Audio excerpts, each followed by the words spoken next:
민주당 의원 여러분, 이제 만족하십니까? 이재명 대표 흡족하십니까? 공수처와 경찰 부끄럽지 않습니까? 2025년 1월 15일은 대한민국 법치주의 붕괴의 흑역사로 기록될 것입니다. 어제 우리 국민들은 무도한 정치 권력이 사법체계를 짓밟고 대한민국의 법치주의를 무너뜨리는 모습을 생생하게 목도했습니다. 정말 참담한 심정입니다. 자유민주주의 국가에서 법치의 핵심은 적법 절차 준수에 있습니다. 오랜 역사적 경험을 거쳐 만들어낸 절차를 준수하는 것이 인권을 지키고 체제를 유지하고 사회를 지탱하는 최선의 길이기 때문입니다. 여론이 사법을 압도하고 권력이 절차를 밟으면 이야말로 자유민주주의의 위기라 할 수 있습니다. 어제 공수처와 경찰은 스스로 거대 권력 민주당의 부역자가 되어 법치 붕괴의 선봉에 섰습니다. 애당초 공수처는 내란죄에 대한 수사권도 없습니다. 공수처는 초법적인 존재가 아닙니다. 도대체 무슨 법적 근거로 대통령을 조사하겠다는 것입니까? 체포영장도 영장 집행 과정도 온통 편법과 불법으로 얼룩져 있었습니다.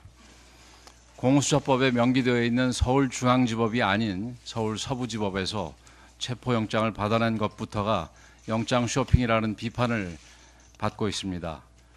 심지어 중앙지법에 영장을 청구하려 했다가 잘 안 되니 우리법 연구회 출신 판사들이 장악하고 있는 서부지법으로 갔다는 의혹까지 제기되고 있습니다. 1차 체포영장 당시에는 형사소송법 제110조와 111조를 무력화시키는 내용이 판사가 적어놓은 것이 심각한 문제로 지적됐습니다. 삼권 분립이라는 기본 원리조차 무시된 영장이었음에도 공수처와 경찰은 이것을 관저 진입의 근거로 삼았습니다. 이번 체포영장을 다른 판사가 발부하면서 그런 내용을 넣어주지 않자 공수처는 꼼수와 위조까지 동원했습니다.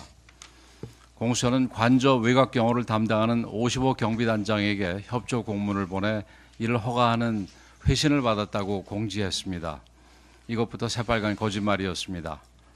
공수처가 공개한 승인 회신 공문은 자신들이 보낸 공문에 경비단장의 직인이 쫓긴 쪽지가 풀로 붙여진 것이었습니다. 도대체 어느 기관이 상대 기관의 공문에 쪽지를 붙여서 회신합니까? 이 공문만 봐도 협조 공문을 보내고 회신을 받았다는 공수처의 주장이 명백한 거짓임을 확인할 수 있습니다. 이들은 조사 명목으로 55 경비단장을 국수본으로 부른 뒤 자신들의 공문에 조잡하게 허가 문구가 담긴 쪽지를 붙이고 경비단장을 압박하여 강제로 직인을 받았다고 합니다. 수사관들이 경비단장에게 도장을 받아 찍었다는 주장까지 나오고 있습니다. 사실이라면 공수처장부터 책임을 져야 하는 심각한 위법 행위인데도 공수처는 그런 일 없다는 말만 하고 해명을 내놓지 못하고 있습니다. 더 황당한 사실은 애당초 55 경비단장에게는 관저 출입을 허가할 권한 자체가 없다는 것입니다. 유일하게 출입 허가 권한을 가진 대통령 경호처에서 출입 허가를 받아낼 길이 없자 이 같은 대국민 사기극을 벌인 것입니다. 비상계엄의 옳고 그름과 내란죄의 성립 여부를 포함하여 지금 윤석열 대통령이 받고 있는 모든 혐의들은 올바른 절차를 거쳐 공정한 사법적 판단을 받아야 할 문제들입니다.